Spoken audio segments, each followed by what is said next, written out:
The US Congress has declared that Jerusalem must be recognized as the capital of the state of Israel. Of course, Bush can make a lot of noise. It doesn't make any difference. This is naturally going to cause tremendous anger, even amongst those governments in the Arab world who shine Mr. Bush's shoes for him. Even they will become angry. And then Israel launches a missile in Gaza and kills about 12, 14, and injures about 110. Any country in the world today which had done that, the matter would have been in the UN Security Council already. The whole world would have been debating it. Send an army in this country. But Israel has done it, and Israel gets away with it. The reason for this is because there's a deliberate policy at work to get the anger of the Arab masses to reach boiling point. When they are convinced that it is now boiling point, that any little spark will catch the fire, then Mr. Bush must attack Iraq. When the attack on Iraq takes place, among the things that will result would be the collapse of some governments they are hoping. Which one, first of all? Abdullah in Jordan, which is why he's got his suitcases packed already.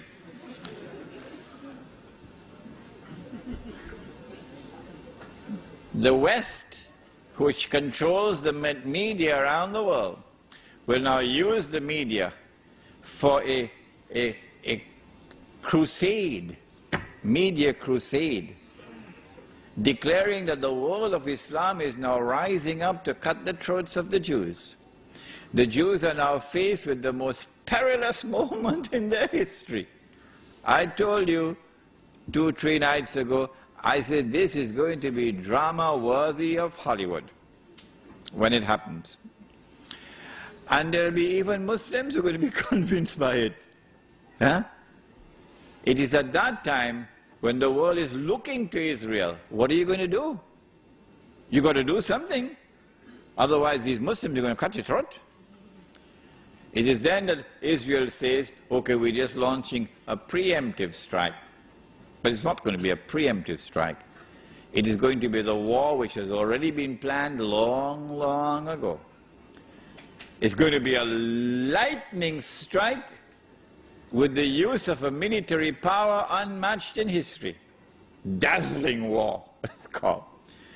And they will seize the oil of the Middle East. And the territory of the state will expand. Maybe that will be the knock which will bring down the whole system, monetary system. When the US dollar collapses and the rest of the world of paper money collapses, the United States can no longer function as the ruling state in the world. I anticipated, I said to you, that the International Monetary Fund and the World Bank would then disappear. That was a mistake on my part. No. All that they'll have to do is to reduce the status of the International Monetary Fund and the World Bank so they become more like small institutions which do not have any global role to play. And power will now shift from Washington to Jerusalem. And now Israel will rule the world.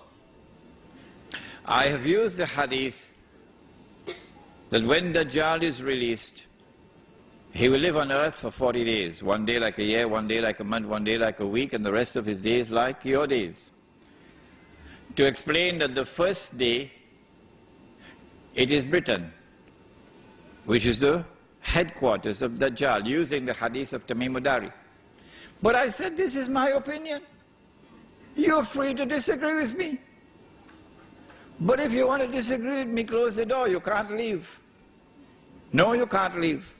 If I'm wrong, you're going to tell me what the right answer is. The island of Tamim Dari. If it is not Britain, tell me which island it is. Then I said, if Britain is the island, in a day which is like a year, then a day which is like a month, it's the United States of America. And then a day which is like a week, be the state of Israel.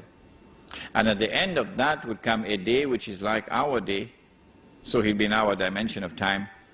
So now he appears, he's a Jew, he's a young man, he's powerfully built, he has curly hair, but I say nothing about his eyes. Why? Because when he sees with one eye, this symbolizes external vision. When he's blind in the other eye, this represents internal blindness. So no one can understand Dajjal. No one can recognize the strategies of Dajjal, whether it be the political strategy or the economic strategy or the strategy involved in the world of women, the feminist revolution. No one can understand it unless, in addition to external observation and rational inquiry, he also has nur in his heart with which to see. The question is asked, Sheikh Imran, how can we get that nur? I have only one answer to give to you tonight. And listen carefully and ponder over it, because I'm not going to say anything more than this. If you want nur, why don't you go back in the pages of the book on history? Go back in the pages of the book of history and see who are those who were blessed with nur in our 14 years of history. That's all I have to say. Nothing more than that. Israel now rules the world for a day which is like a week, and then Dajjal appears.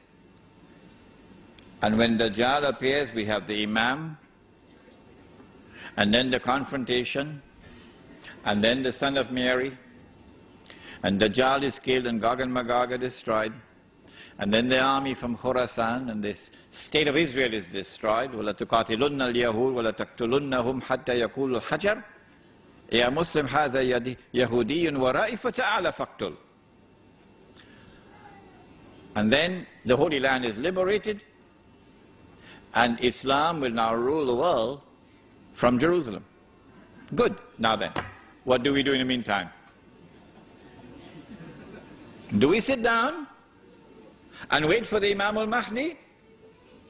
No. Because jihad is already in force. We don't need any fatwa. The jihad is already in force in the Holy Land. And we already know that 2 out of every 3 who fight in that jihad will be killed. 2 out of every 3 will enter into heaven. That's the better way to say it. So those who live for Allah, bushra lahum, because they will die for Allah. Don't let any government change your mind. What do we do in the meantime? How do we survive in the new world of money? If we had it under the pillow, it's gone, now it's wallpaper. If we had it in the bank and we use it in a manner pleasing to Allah, they're seizing all the accounts, freezing it. What are we going to do? We won't even have money to buy chicken and chips. The answer is simple. Anytime you commit sin, the sin of abandoning the Quran, which we have done, the sin of abandoning the Sunnah, which we have done, we recognize that tonight.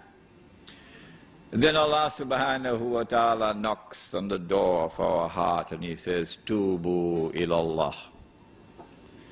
Tubu ilallahi tawbatan nasuha. Turn to Allah. Turn away from the sin. And when you turn with sincerity, turn with integrity. Don't turn watching behind your back. I'm turning away from it.